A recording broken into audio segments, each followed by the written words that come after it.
Hello दोस्तों, कल हमने रॉबर्ट कियोसाकी के द्वारा लिखी गई रिच डैड पुअर डैड पुस्तक के अध्याय 2 के बारे में चर्चा की थी। आज उसके अध्याय 3 को शुरू करने जा रहे हैं। और इसे शुरू करने से पहले अगर आपने अध्याय 2 वाली ऑडियो नहीं सुनी है तो उसकी लिंक डिस्क्रिप्शन में दी हुई है और आप वहाँ से सुन सकते हो। तो चलो दोस्तों, इसी के साथ शुरू करते हैं अध्याय 3। अपने काम से काम रखो। 1974 में मैकडोनाल्ड के मालिक रे क्रोक से आग्रह किया गया कि वे ऑस्टिन में टेक्सास यूनिवर्सिटी में एमबीए के कक्षा में व्याख्यान दें। मेरा एक गरीबी दोस्त कीथ कनिंग वहाँ एमबीए कर रहा था। बहुत अच्छी और प्रेरणादायी चर्चा के बाद कक्षा खत्म हो गई और विद्यार्थियों ने रे से पूछा कि क्या वे बियर के लिए उनके फेवरेट बार में चलेंगे। रे तैयार हो गए। जब सब लोगों के हाथ में बियर आ गई तब रे ने पूछा, मेरा असली बिजनेस क्या है? कित ने कहा। हर कोई हंस पड़ा। ज़्यादातर एमबीए विद्यार्थी को लगा जैसे रे मजाक कर रहे थे। किसी ने जवाब नहीं दिया, इसलिए रे ने दोबारा यही बात पूछा, आप लोगों की नज़र में मेरा बिजनेस क्या है? विद्यार्थी दोबारा हंस दिए और आखिरकार एक बहादुर विद्यार्थी ने जोर से कहा, रे, दुनिया में ऐसा कौन है जो यह नहीं जानता कि आप हैमबर्गर बिजनेस में हैं? रे हंस दिए। मुझे मालूम था आप लोग यही कहोगे। वे एक पल के लिए रुके और इसके बाद उन्होंने कहा, लेडीज एंड जेंटलमैन, मैं हैमबर्गर बिजनेस में नहीं हूँ। मेरा असली बिजनेस रियल एस्टेट है। कितने कहा। रे ने अपने नज़रिए को समझने के लिए काफ़ी समय लिया। अपने बिजनेस प्लान में रे जानते थे कि बिजनेस का मूल लक्ष्य हैमबर्गर फ्रेंचाइजी बेचना था, परंतु वे कभी भी हर फ्रेंचाइजी के लोकेशन को नहीं भूले। वे जानते थे कि रियल एस्टेट और इसकी लोकेशन हर फ्रेंचाइजी की सफलता में सबसे महत्वपूर्ण तत्व है। मूलतः वह आदमी जो फ्रेंचाइजी खरीद रहा था और रे क्रो के संगठन की फ्रेंचाइजी चेन का सदस्य बनता था, वह भी उस जमीन के लिए पैसे दे रहा था और उसे खरीद रहा था।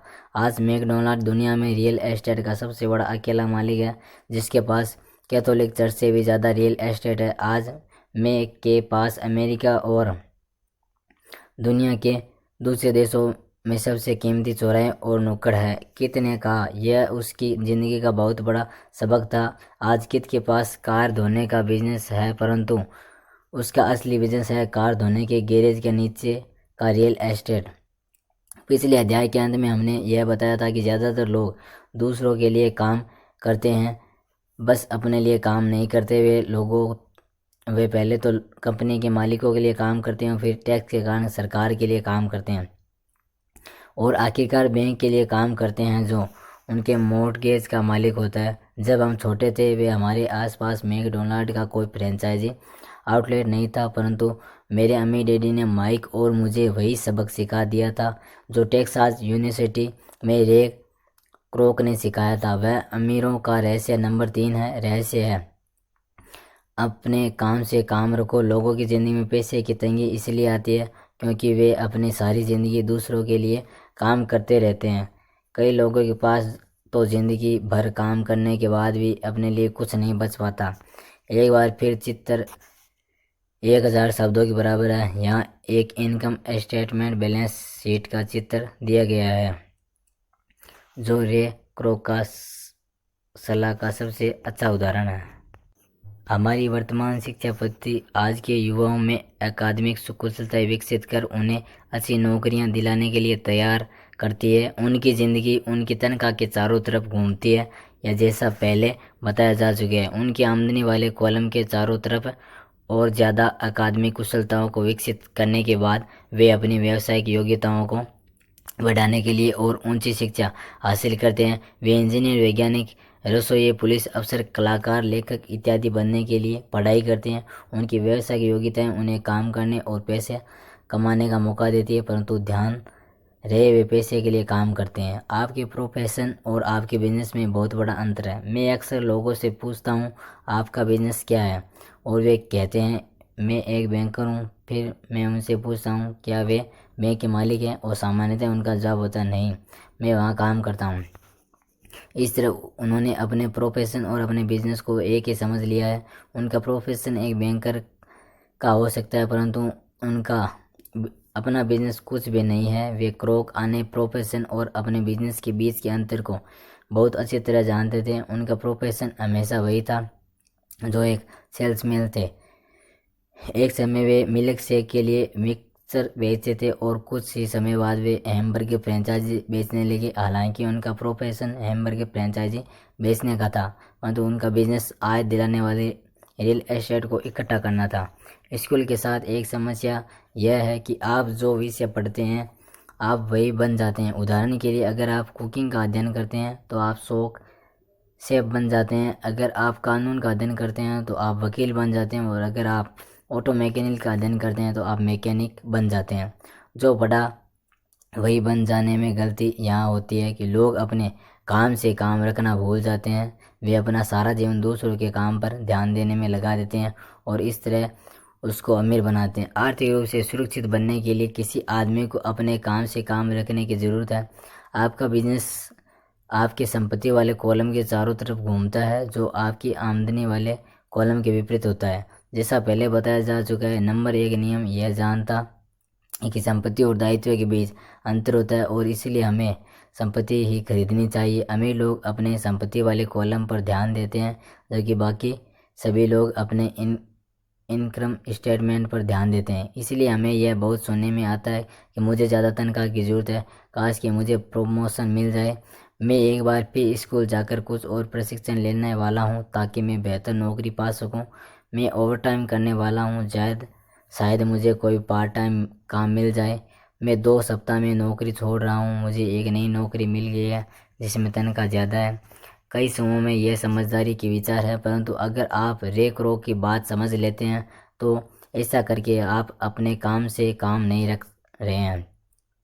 ये सभी विचार अपना पूरा ध्यान आमदनी वाले कॉलम पर केंद्रित किए हैं, और अगर अतिरिक्त धन का उपयोग आमदनी बढ़ाने वाली संपत्तियों को खरीदने में किया जाता है, तभी वह आदमी आर्थिक रूप से सुरक्षित हो सकता है। गरीबी और मध्य वर्ग के ज़्यादातर लोग आर्थिक रूप से पुरातनपंथी होते हैं, यानी मैं जोखिम नहीं उठा सकता, यानी कि उनका कोई आर्थिक आधार नहीं होता। वे अपनी नौकरियों से चिपके रहते हैं। वे खेल को असुरक्षित तरीके से खेलते हैं। जब कंपनियों का आकार छोटा होने लगा तो लाखों करोड़ों लोगों को पता चला जिसे वे अपनी सबसे बड़ी संपत्ति मानते थे, यानी कि उनका घर, वह उन्हें जिंदा मार रहा है। उनका घर नामक संपत्ति हर माह आपकी जेब से पैसे निकालवा रही है। उनकी कार, उनकी दूसरी संपत्ति भी उन्हें जिंदा मार रही थी। गैरेज में रखे $1000 में खरीदे गए उनके गोल्फ क्लब अब $1000 के नहीं रहे। वे नौकरी सुरक्षा न होने के कारण अब उनके पास जीवन यापन का कोई आधार नहीं बचा था। उनके विचार में जो संपत्तियां थी वे पैसे के संकट के समय उनकी कुछ भी मदद नहीं कर सकती थी। मैं यह मानकर चल रहा था कि हम में से ज़्यादातर वे मकान खरीदने या कार खरीदने के लिए बैंकर से लोन के लिए आवेदन फॉर्म भरा है। नेटवर्थ खंड पर नज़र डालना हमेशा रोचक रहता है। यह रोचक इसलिए होता है क्योंकि इसमें हम जान पाते हैं कि बैंकिंग और अकाउंटिंग में किन चीज़ों को संपत्तियां माना जाता है। एक दिन कर्ज लेने के लिए मेरी माली हालत बहुत अच्छी नहीं लग रही थी, इसलिए मैंने अपने नए गोल्फ क्लब, मेरे आर्ट कलेक्शन, पुस्तकें, स्टोरियाँ, टेलीविज़न, अरमानी सूट्स, कलाई घड़ियाँ, जूते और दीगर चीज़ों को संपत्ति वाले कॉलम में दिखा दिया। मेरे लोन के आवेदन को अस्वीकार कर दिया गया क्योंकि मेरा बहुत ज़्यादा निवेश रियल एस्टेट में था। लोन कमेटी को यह पसंद नहीं आया कि मैं अपार्टमेंट हाउसेज से इतने ज़्यादा पैसे कमा रहा था। वे यह जानना चाहते थे कि मेरे पास एक सामान्य नौकरी क्यों नहीं है जिसमें वेतन मिलता हो। उन्होंने मेरे अरमानी सूट्स, गोल्फ क्लब या आर्ट कलेक्शन के बारे में कोई सवाल नहीं किए। ज़िंदगी कई बार कठिन हो जाती है और आप स्टैंडर्ड प्रोफाइल में फिट नहीं होते। मैं हर बार चौंक जाता हूँ जब मैं किसी को यह कहते हुए सुनता हूँ कि उनकी नेटवर्थ $10 लाख है और है या $1 लाख है। ऐसी ही कोई और आंकड़ा नेटवर्थ के स्टिक न होने एक खास कारण है कि जिस पल आप अपनी संपत्तियों को बेचना शुरू करते हैं आपको प्राप्तियों पर टैक्स चुकाना पड़ता है। इतने सारे लोग अपने आप को पैसे के गहरे संकट में डाल देते हैं जब उनकी आमदनी कम हो जाती है, पैसा जुटाने के लिए वे अपनी संपत्तियां बेचते हैं। पहले तो उनकी व्यक्तिगत संपत्तियां सामान्यतः उस मूल्य से बहुत कम में बिकती हैं जो उनकी बैलेंस शीट में दिखाया गया है, या अगर संपत्तियों को बेचने से कोई फायदा होता है तो उस पर टैक्स लगा दिया जाता है। तो एक बार फिर सरकार फायदे में से अपना हिस्सा ले लेती है और इस तरह कर्ज से उबरने के लिए जुटाई जाने वाली रकम को कम कर देती है। अपने काम से काम रखना शुरू कर दे, जिन दिन की नौकरी को करते रहे, परंतु संपत्तियों को खरीदना भी शुरू कर दे, परंतु ऐसे दायित्व या व्यक्तिगत चीज़ों से बचे जिनकी कीमत एक बार घर लाने पर कम हो जाए। आप जिस क्षण एक नई कार शोरूम से बाहर ले जाते हैं उसकी कीमत 25% कम हो जाती है। ये सच्ची संपत्ति नहीं है, कि हालांकि आपके बैंकर भी इसे संपत्ति मानते हैं। मेरा $400 का नया टाइटेनियम ड्राइवर खरीदने के कुछ ही मिनटों में $150 मूल्य का हो गया था। वयस्कों के लिए यह सही है कि अपने खर्च कम कर ले, अपने दायित्वों को घटा ले और मेहनत से ठोस संपत्तियों का आधार बना ले। उन युवा लोगों को जिन्होंने अभी घर नहीं छोड़ा है, यह सिखाया जाना चाहिए कि संपत्ति और दायित्व के बीच क्या फर्क होता है। घर छोड़ने से पहले कि उन्हें संपत्ति वाले कॉलम को बचाने की प्रेरणा दी जानी चाहिए। इसके पहले कि वे घर छोड़ें, शादी करें, घर खरीदे, बच्चे पैदा करें, खतरनाक आर्थिक स्थिति में फंसे, नौकरी को कसकर पकड़े रहें, हर चीज़ को उधार खरीदें। मैं बहुत सारे युवा दंपतियों को देखता हूँ जो शादी कर लेते हैं और अपने आप को एक ऐसे हाल में फंसा लेते हैं जिससे वे अपनी नौकरी की बहुत सालों तक खर्ल से बाहर नहीं निकल पाएंगे। जब आखिरी बच्चा घर छोड़कर चला जाता है तब ज़्यादातर लोगों को यह एहसास होता है कि उन्होंने रिटायरमेंट की पर्याप्त तैयारी नहीं की है और वे थोड़ा पैसा अलग रखना शुरू कर देते हैं। फिर उनके सामने अपने मम्मी डैडी बीमार हो जाते हैं और उन पर कई जिम्मेदारियां आ जाती है। तो मैं आपको ये आपके बच्चों को किस तरह की संपत्तियों के आग्रह की प्रेरणा दे रहा हूँ। मेरी दुनिया में असली संपत्तियाँ कई तरह की होती है। ऐसे बिजनेस जिनमें मेरे होने की ज़रूरत न हो, मैं उनका मालिक ज़रूर हूँ, परंतु उन्हें दूसरे लोग चलाते हैं। अगर आप मुझे वहाँ काम करना पड़े तो यह बिजनेस नहीं होगा, यह मेरी नौकरी होगी। स्टॉक, बॉन्ड, म्यूचुअल फंड, आमदनी देने वाला रियल एस्टेट, नोट्स, बौद्धिक संपदा जैसे संगीत, पटकथा, पेटेंट इत्यादि से मिलने वाली रॉयल्टी, और हर चीज़ जो कीमती है, जो आमदनी देती है और जिसका मूल्य बढ़ जाता है और जिसका बाजार तैयार है। जब मैं एक छोटा बच्चा था तो मेरे पढ़े लिखे डैडी ने मुझे एक सुरक्षित नौकरी ढूंढने की सलाह दी। दूसरी तरफ मेरे अमीर डैडी ने मुझे ऐसी संपत्तियों को इकट्ठा करने की सलाह दी जिन्हें मैं पसंद करता था। अगर तुम इन्हें पसंद नहीं करते होंगे तो तुम इनका ध्यान नहीं रख पाओगे।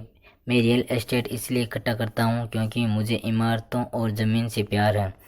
मैं उनके लिए शॉपिंग करना भी पसंद करता हूँ। मैं सारा दिन उनको निहार सकता हूँ। जब समस्याएं आती हैं तो समस्याएं उतनी बुरी नहीं होती, उनके कारण रियल एस्टेट के लिए मेरा प्यार कम हो जाए। ऐसे लोग जो रियल एस्टेट से नफरत करते हैं, मुझे छोटी कंपनियों के स्टॉक से भी प्रेम है, खासकर नई कंपनियों के स्टॉक से। इसका कारण यह है कि मैं एंटरप्रेन्योर हूँ, न कि कोई कॉरपोरेट व्यक्ति। मेरे शुरुआती सालों में मैं बड़े संगठनों में काम कर चुका हूँ, जैसे कैलिफोर्निया के स्टैनफोर्ड में, यूएस मरीन कॉर्प्स और जेरोक्स कॉरपोरेशन में। मैंने इन संगठनों में बिताए समय का मज़ा लिया है कि मेरे पास नई सुखद यादें हैं, परंतु भीतर से मैं कंपनी में काम करने वाला आदमी नहीं हूँ। मुझे कंपनी शुरू करना अच्छा लगता है, परंतु उन्हें चलाना मुझे उतना अच्छा नहीं लगता। इसलिए मैं जो शेयर खरीदता हूँ वह मैं भी सामान्यतः छोटी कंपनियों के होते हैं, और कई बार मैं एक कंपनी शुरू करता हूँ तो उसे सार्वजनिक बना देता हूँ। नए स्टॉक के शेयर में किस्मत चमक सकती है और मुझे ये खेल पसंद है। कई लोग कम पूंजी वाली कंपनियों से डरते हैं और उन्हें खतरनाक कहते हैं, और वे खतरनाक है भी, परंतु खतरा हमेशा कम हो जाता है अगर आप निवेश से प्रेम करते हैं और उसे समझते हैं और खेल को अच्छी तरह से जानते हैं। छोटी कंपनियों के निवेश के साथ मेरी रणनीति यह होती है कि एक साल में अपने शेयर बेच दिए जाएं। दूसरी तरफ मेरी रियल एस्टेट की रणनीति छोटी प्रॉपर्टी से शुरू करने की होती है। फिर मैं उस छोटी प्रॉपर्टी को बेचकर उसे थोड़ी बड़ी प्रॉपर्टी ले लेता हूं और इस तरह अपने फ़ायदे पर टैक्स चुकाने से बचता रहता हूं। इससे प्रॉपर्टी की वैल्यू में नाटकीय बढ़ोतरी होती है। मैं सामान्यतः तौर पर रियल एस्टेट को साल साल से कम समय अपने पास रखता हूँ, वर्षों तक। जब मैं मरीन क्रॉप्स और जेरोक्स में था तब भी मैंने वही किया जो मेरे अम्मी डैडी ने मुझे सिखाया था। मैं अपने दिन की नौकरी करता था, परंतु मैं अपने काम से काम भी रखता था। मैं अपनी संपत्ति वाले कॉलम में कुछ न कुछ करता रहता था। मैं रियल एस्टेट और छोटे स्टॉक्स की खरीद फरोख्त भी करता था। अम्मी डैडी ने हमेशा पैसे की समझ के महत्व पर जोर दिया था, जिनकी अच्छी तरह मैं अकाउंटिंग और कैश मैनेजमेंट को समझ सकता था। उन्हीं की अच्छी तरह मैं निवेशकों का विश्लेषण कर सकता था और आखिरकार खुद की कंपनी शुरू कर सकता था, उसे सफल बना सकता था। जब तक कि कोई पहले से ही ऐसा न सोच रहा हो, मैं किसी को अपनी कंपनी बनाने के लिए प्रोत्साहित नहीं करता। मैं जानता हूँ कि कंपनी चलाने में कितना झंझट होता है और मैं नहीं जानता कि आप किस झंझट में फंसे। कई बार ऐसा भी समय आता है कि जब लोगों को रोजगार नहीं मिलता और उनके लिए कंपनी शुरू करना एक समाधान होता है, परंतु सफलता के अवसर बहुत कम है। 10 में से 9 कंपनियां 5 साल में डूब जाती हैं। पहले 5 साल में जो कंपनियां बची रहती हैं उनमें से भी 10 में से 9 कंपनियां बाद में बंद हो जाती हैं। तो अगर आपकी पहले से ही अपनी कंपनी शुरू करने की इच्छा हो तब इसकी सलाह दूंगा, अन्यथा अपने दिन की नौकरी करते रहे और अपने काम से काम रखे। जब मैं कहता हूँ कि अपने काम से काम रखे तो मेरा यह मतलब है कि आप अपनी संपत्ति वाले कॉलम को ज़्यादा मजबूत बनाते रहें। एक बार इसमें $1 जाए तो वह बाहर न निकल पाए। इसे इस तरह के सोचें कि $1 आपकी संपत्ति वाले कॉलम में जाता है तो वह आपके कर्मचारी बन जाता है। पैसे के बारे में सबसे अच्छी चीज़ यह है कि यह हर दिन 24 घंटे काम करता है और ऐसी पीढ़ियों तक कर सकता है कि अपने दिन की नौकरी करते रहे, एक अच्छे मेहनती कर्मचारियों की तरह काम करें, परंतु अपनी संपत्ति वाले कॉलम को बढ़ाते रहें।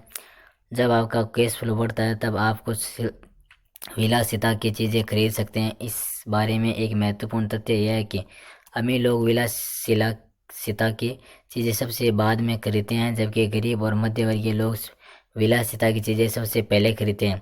गरीब और मध्यवर्गीय लोग अक्सर बड़े घर, हीरे, फर, ज्वेलरी या नाव जैसी विलासिता की चीज़ें इसलिए खरीद लेते हैं ताकि वे अमीर दिख सकें। वे अमीर दिखते हैं परंतु असल में वे उधार के दलदल में गहरे फंसते चले जाते हैं। वे लोग जिनके पास पीढ़ियों से पैसा है, जो लंबे समय से अमीर हैं, वे अपनी संपत्ति वाले कॉलम को सबसे पहले बनाते हैं। फिर संपत्ति वाले कॉलम से होने वाली आमदनी उनके लिए विलासिता की चीज़ें खरीद लेती है। गरीब और मध्यवर्ग के लोग अपने खून पसीने की कमाई और बच्चों की विरासत की कम कीमत पर विलासिता की चीज़ें खरीदते हैं। सच्ची विलासिता असली संपत्ति में निवेश करने और उन्हें विकसित करने का प्रोत्साहन है। उदाहरण के तौर पर जब मेरी पत्नी और मेरे पास हमारे अपार्टमेंट हाउसेज से अतिरिक्त पैसा आने लगा तो वह बाजार गई और अपने लिए मर्सिडीज खरीद लाई। इससे जरा सी भी मेहनत या जोखिम नहीं था, क्योंकि अपार्टमेंट हाउस के कारण उसने कार खरीदी थी, परंतु उसे इसके लिए 4 साल तक इंतजार करना पड़ा था। जब रियल एस्टेट पोर्टफोलियो बढ़ रहा था और आखिरकार उसने इतना अतिरिक्त पैसा दे दिया कि कार खरीदी जा सके। परंतु मर्सिडीज की यह विलासिता दरअसल एक सच्चा पुरस्कार है, क्योंकि उसने ये साबित कर दिया कि वह अपनी संपत्ति वाले कॉलम को सही तरह से बढ़ाना चाहती है। जब उसके लिए उस कार की कीमत सामान्य रूप से खरीदी गई कार से भी कहीं ज़्यादा है। ज़्यादातर लोग अक्सर इच्छा जागने पर बिना सोचे समझे जाते हैं और कर्ज पर कार या विलासिता की कोई और चीज़ खरीद लाते हैं, जो हो सकता है कि वे ज़िंदगी से ऊब चुके हों या उन्हें सिर्फ एक नए खिलौने की ज़रूरत हो। कर्ज पर विलासिता की चीज़ खरीदने से देर सवेर वह आदमी उस चीज़ से चिढ़ने लगेगा, क्योंकि उसके कारण जो कर्ज लिया गया है वह एक बार भार बन जाएगा।